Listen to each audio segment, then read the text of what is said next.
Hello. Sige po. Good morning. Sino pong kakaratihin? Ano pong atin, madam? C5C6. Tingin ko nga.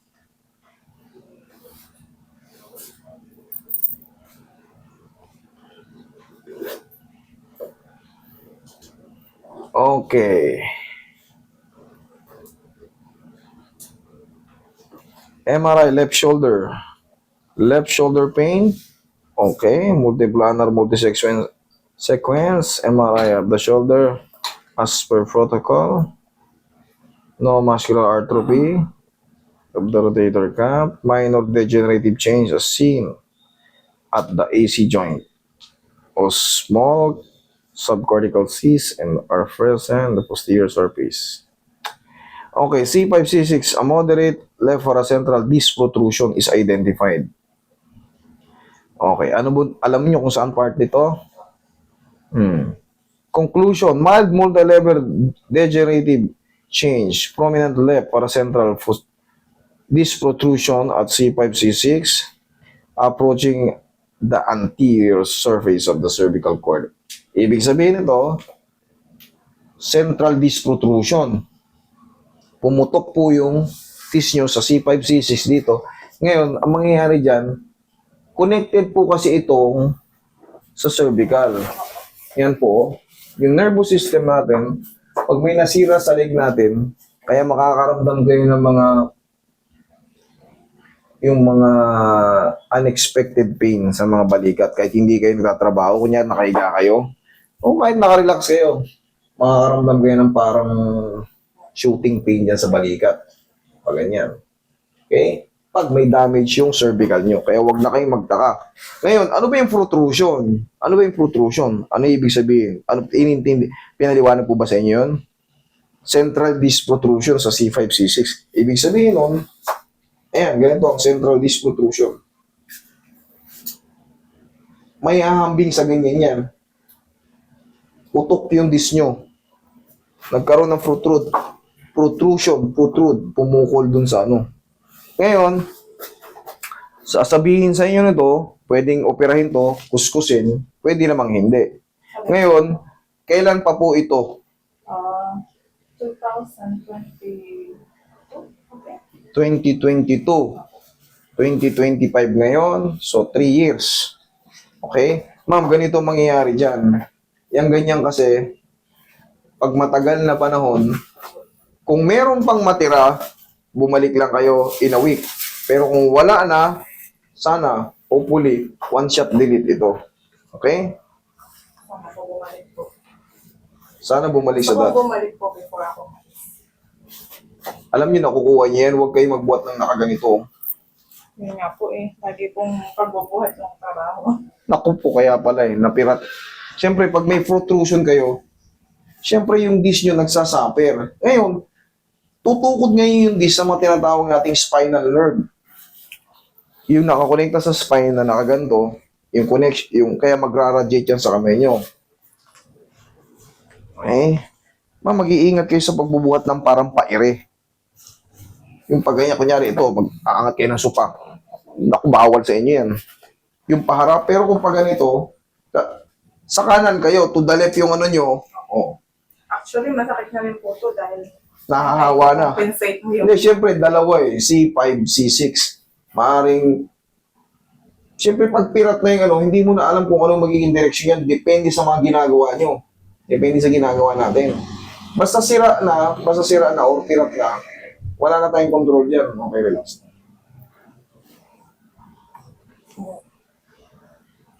Mawawalan tayo ng, hindi natin alam yung pagkilos-kilos niya sa bawat movement natin or sa mga mabibigat na ginagalaw natin. Relax na. Pero yan, i-decompress natin yan. Hatakin natin yan. Hanggang patagilid, ma'am. Sama na natin yung balakang nyo sa kasipagan. Actually po, meron po akong problema. Other side. Ano ba ang daily routine nyo, ma'am? Saan po ba kayo? Nag-a-abroad kayo? Saan po ba? Uso po kayo konti. Ano po ba ang pangkaraniwang trabaho natin sa labas? Sa gawaan po ng factory yogurt. Factory ng yogurt. Okay. Sige, tihaya. Ano yung pagbubuhat ng pagganito, ha? Madalas na. Yung pagganyan, no? Yung parang nakaangat yung ulo. Kasi mayroon kayong protrusion, tatamaan yun. Madalas yung ganun. Kaya ka nadali sa ganun, eh. Before po ako na MRI ng C5, Ay, si Moroy. nag-cortisone muna ako. Hindi naman kayo tuturukan ng cortisone kung walang masakit sa inyo. Opo, masakit po kasi yung balikat ko lagi. Tsaka dito sa shoulder blade. Hindi lang kayo na MRI noon, pero actually doon po yun. Sabi nga sa inyo, yun po yun. Kasi hindi naman kayo frozen shoulder, eh. Hindi naman, eh. Nagra-radiate lang po yun. Doon lang nagkakaroon ng doon lang nagkakaroon ng shooting pain sa part na yun, pero hindi yun ang pinaka, mo.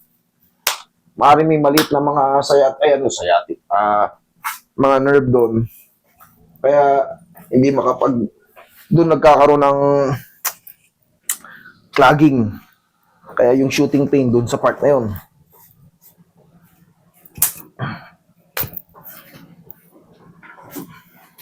From Melbourne. Kung ako kayo napanood nung hindi na ako makagalaw sa leeg ko eh. Hindi na kayo makagalaw. Research ako ng Pagkasagsaga ng protrusion yan, puta, sakit. Ang sakit ganun yan. Pero alam nyo yung magiging dyan, painitin nyo muna ng pau, haplusin nyo ng pau, dapa kayo. Pero siya, loob nyo dun eh. Kailangan malakas loob nyo. Pagka hindi nyo naman na-research ko lang po yung yung chin tuck. tsentak, Po naggumaling yung leeg ko na igaraw ko. hindi ko alam yung word na yon. Isang therapist sa New York, punta na kayo sa YouTube. Hindi nakita ko po kayo. Sige, relax lang muna. Puro pang decompress tong gagawin natin sa leg nyo. Relax lang. One more. Sige, dyan ka lang. Roy, massage mo si madam. Okay ka lang ba dyan, ma'am? Venue ba ito? Lagi sa dyan.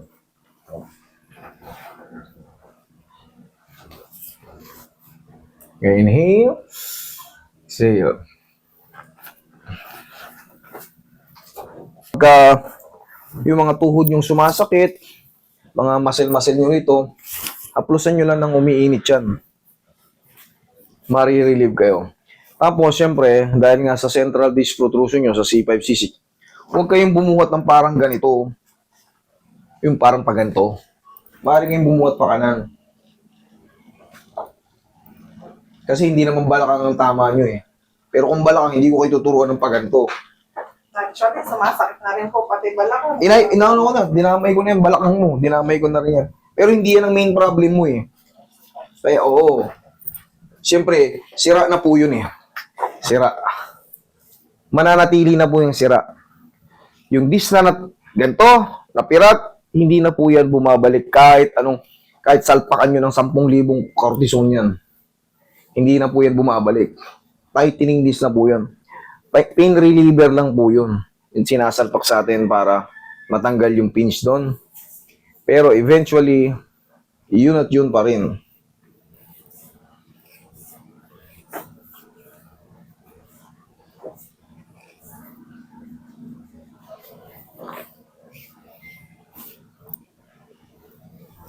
Ito, pasa.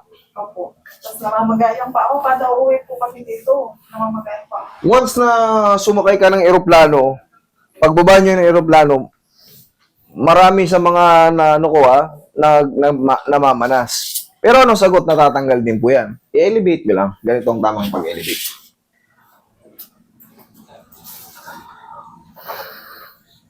Pag matutulog kayo, kasama yung likod ng tuhod mawawala rin yan kasi hindi naman talaga pila yan eh. Siyempre, ang layo ng biyahe natin. Elevate nyo lang. Ganun lang yan.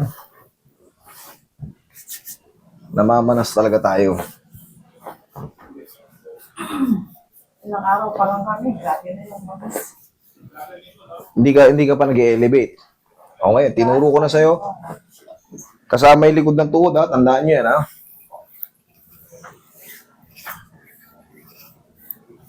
Blood circulation problem yan. Hindi makaangat yung mga fluid. Elevate mo lang yan. Madali lang yan. Ito nga, oh. Pero kaya yan. Elevation lang yan. Tapos pag nakapahinga kayo sa bahay,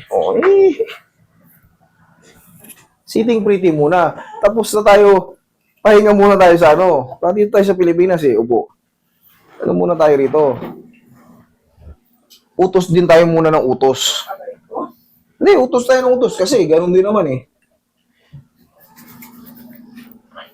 Yung mga nasa bahay natin, kasama natin sa bahay, utusan muna ngayon yan. Kasi, panahon na muna yung senyorita muna kasi bugbog kayo sa labas Yan ang ganun din, hihingi rin sa atin ng pera yan Para pag nagbigay tayo ng pera, Bakit sila mo sa ating mga dito?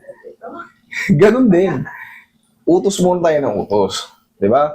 Hihingi rin sila ng pera para may gana rin tayo magbigay ng pera sa mga kasama natin. Yun ang tama. Yun ang tama. Yun ang tama. Para may gana rin, kumbaga, may karapatan din kayong humingi. Utos-utusan mo na kay kaunti. Bihira lang man sila sa Pilipinas Mamaya pong gabi. Ano lang naman yan, give and take. Give and take lang naman yan. Siyempre, hindi naman araw-araw mauutusan Pero hanggat maaari, pagsilbihan muna natin yung mga nagbakasyon sa Pilipinas. Kasi sigurado rin naman hihingi kayo ng Kasi ako, nag-abroad din ako kumbaga, apple of the eye tayo mga galing abroad, lalo pag bagong uwi. Yan. Hingi kayo ng hingi, utusan muna namin kayo para balance lang, balance. Hindi naman kayo utusan ng talagang labag sa kalooban nyo Pero kung literal ding tamad tayo pare-parehas, ikakaya lang kami sa labas, maiwan kayo dyan.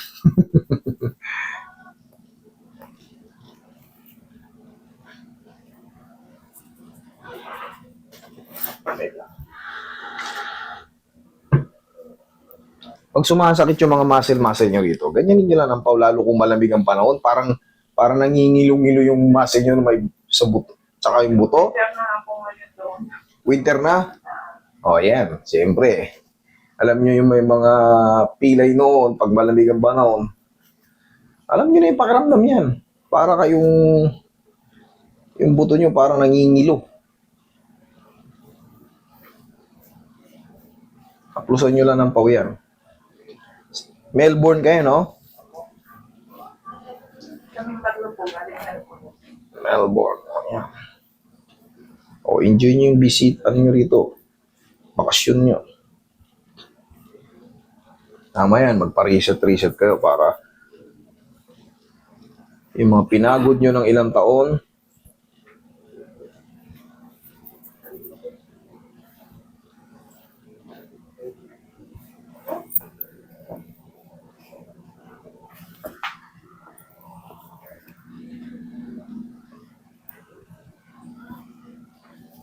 may shooting pain ba? Konti dito? Okay. Pero yung mga konti, that's normal lang kasi syempre pag napahinga pa yan, pero kung nadagdagan yung pain, hindi normal yan. Ibig sabihin, nagkamali ako. Yun nga po, nung nagte-therapy ako sa Melbourne. Nadagdagan yung sakit? Mas masakit. Ibig sabihin, mali yun. Madalas ko na ini-explain yan kasi syempre, mga kada pumupunta rito, may mga sumbong na galing kami kay ganito, galing kami, lalong sumakit. Kaya nga, ini-explain ko sa inyo ito, dapat ang maramdaman nyo, ganito kasakit yung pain. Paglabas nyo ng therapist, kahit pa paano nangalahati or mas maliit pa. Pero kung yung ganito, nag-increase pa, ibig sabihin, wrong adjustment. Merong doon na bugbog or na sobrahan sa adjust ng joint. Okay? Pero kailangan, tapos syempre, gradually, magko-cool down yan. 3 to 4 days, yun ang pinaka-best feeling ng mga reset. Okay? Check mo pati yung tuhod. Sure, pag bakit nahagdan, nung masakit. Check mo. Para hindi. Okay na po yun. Sure kayo? Opo. Okay, sige.